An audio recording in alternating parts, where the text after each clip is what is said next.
घरगुती रेसिपीमध्ये तुमचे खूप मनापासून स्वागत। आषाढ महिना, बेंदूर आणि गुळाच्या कापण्या याचं एक असं अतूट नातं आहे की त्या केल्याशिवाय राहतच नाहीत। यालाच पश्चिम महाराष्ट्रामध्ये बेंदूर तळणे असंही म्हटलं जातं। तर त्या गुळाच्या कापण्या करण्यासाठी आपण काय काय साहित्य घेतले ते बघूया। ही 2.5 वाट्या कणिक आहे। ज्या वाटीनं कणिक घेतली त्याच वाटीनं हे बेसन घेतलेलं आहे। त्याच वाटीनं हा एक वाटी गूळ घेतलेला आहे। हे बेसन अर्धी वाटी आहे। ही सुंठ पावडर 1 चमचा, बडीशेप पावडर ही जाडसर, बडीशेप न भाजता अशीच बारीक करून घेतलेली आहे, जाडसर कुटलेली आहे। ही 1 चमचाभर आहे। चवीपुरतं मीठ, वरनं लावायला खसखस। पीठ मळण्यासाठी आपण ह्यामधल्या अर्ध्या वाटी पाण्याचा उपयोग करणार आहे आणि तळण्यासाठी आणि कडवून घालण्यासाठी म्हणजे कडकडीत तेलाचं मोहन घालण्यासाठी आपण पाव वाटी तेलाचा उपयोग करणार आहे। पहिल्यांदा आपण गूळ पाण्यात कसा विरघळायचा ते बघूया। आता हे एक पातेल घेतलेलं आहे, त्यात हा आपण असा गूळ टाकून घेऊया। गूळ शक्यतो बारीक चिरून घ्या म्हणजे पटकन विरघळला जातो। त्यात हे अर्धी वाटी पाणी टाकून घ्यायचं आहे आणि हे भांडं आपण असं आता गॅसवर ठेवूया। बघा आता हे गूळ पाण्याचं भांडं आपण असं गॅसवर ठेवलेलं आहे। हे आता सतत हलवून आपण पाण्याला शक्यतो उकळी येऊ न देता हे पटकन असं विरघळून घ्यायचं आहे। गूळ फक्त आपला पाण्यात विरघळणं गरजेचं आहे, तो फक्त आपण असा विरघळून घेऊया। बघा आता अजिबात उकळी नाही। आता ह्यामधला कसा गूळ आता पूर्णपणे विरघळत आलेला आहे। एक साधारण आता मिनिटभर आपण हलवल्यानंतर हा गूळ पूर्ण विरघळला आणि हे पाणी आता गूळ विरघळल्यानंतर पूर्ण थंड करून घ्यायचं आहे।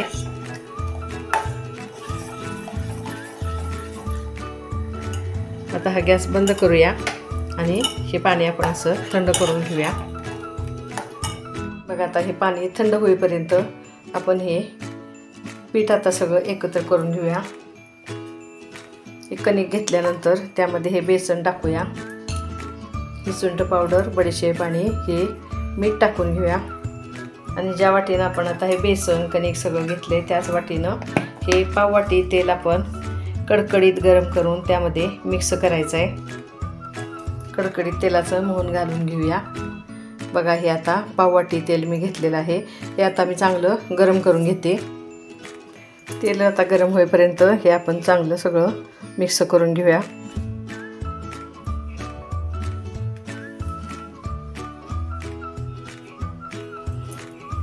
आता हे कडकडीत झालेलं तेल आपण ह्या कणकेवर ओतून घेऊया।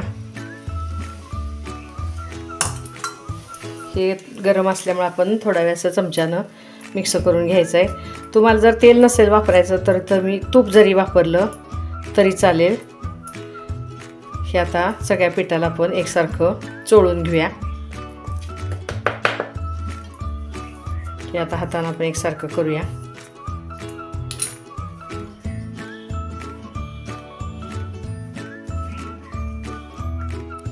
बघा आता हे पिठाला आपण चांगलं असं तेल चोळून घेतलेलं आहे। बघा कसा छान मुटका होते, म्हणजे आपलं तेल हे पुरेसं झालेलं आहे। हे आता गुळाचं पाणी आपण गाळून घेऊया म्हणजे त्यामध्ये असलेला कसपट कचरा निघून जातो, म्हणून हे आता चांगलं असं गाळून घेते। बघा हे कसं पूर्ण थंड झालेलं आहे आणि ह्या पाण्यात आपण आता हे पीठ मळून घ्यायचं आहे।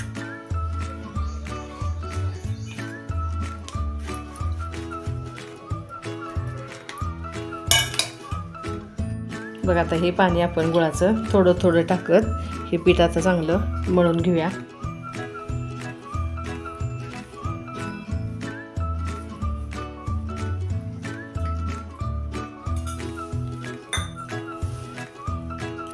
बघा आता असं हे पीठ मळून झाल्यानंतर त्याला आपण असं तेलाचा हात लावून एकसारखं करूया आणि ह्या पिठाचे 2 गोळे करून घेऊया।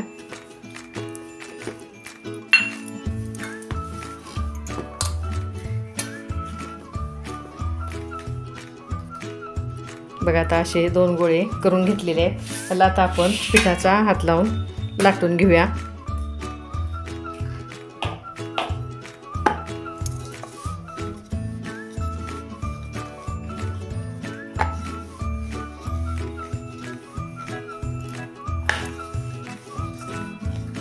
आता थोडं लाटून झाल्यानंतर याच्यावर आपण खसखस लावून घेऊया.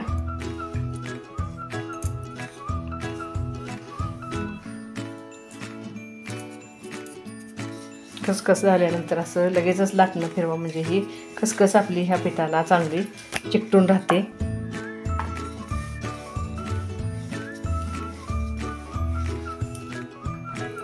बघा आता हे पान आपण एवढ्या जाडीचं असं लाटून घेतलेलं आहे. ह्या चिरडलेल्या कडा आहेत त्या आपण अशा काढून टाकूया. आणि ह्या कापण्या तुम्हाला लहान मोठ्या साईजच्या कशा पाहिजेत तशा तुम्ही कापून घ्या.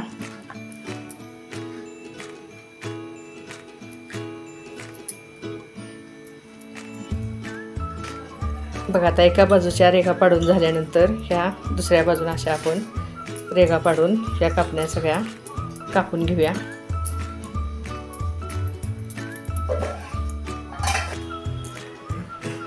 हे साईडचं सगळं आपण असं काढून टाकून ह्या कापण्या मी एका ताटात काढून घेते.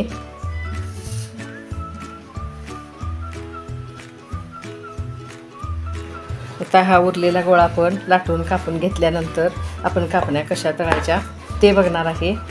हा आता मी असा लाटून घेते.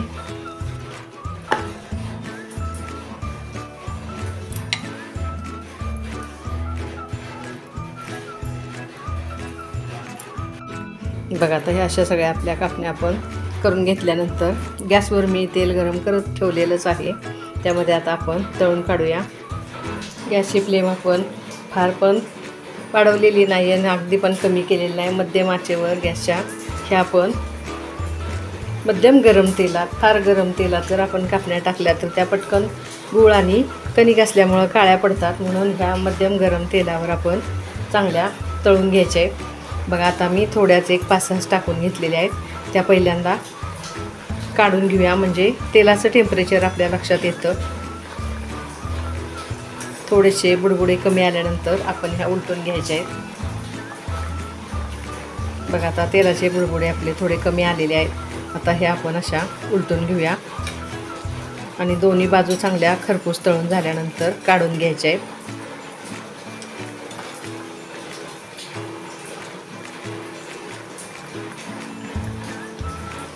बघा आता तेलाचे बुडबुडे आपले हे पूर्णपणे कमी झालेले आहेत, म्हणजे कापण्या आपल्या ह्या तळून झालेल्या आहेत. ह्या आता आपण काढून घेऊया. चांगल्या निथळून काढून घ्या. आता आपण ही दुसरी बॅच पण अशीच तळून काढूया. असं करून मी ह्या सगळ्या कापण्या तळून घेते.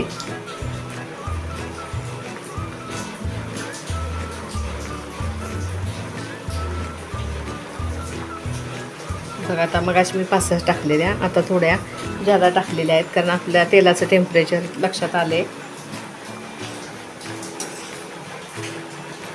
आता ह्या मी अशा सगळ्या कापण्या तळून घेते. बघा मैत्रिणींनो, अशा ह्या कापण्या आपल्या तयार झालेल्या आहेत. बघा कशा छान खुसखुशीत झालेत. आषाढ स्पेशल गुळाच्या दशमीच्या रेसिपीला तुम्ही तो प्रतिसाद दिला त्याबद्दल धन्यवाद. आता ही आषाढ स्पेशलमधली आपली ही गुळाची कापणी कशी वाटते मला नक्की कमेंट्समध्ये कळवा. पुन्हा भेटणारच आहोत नवीन रेसिपी घेऊन. मस्त खा, स्वस्त रहा.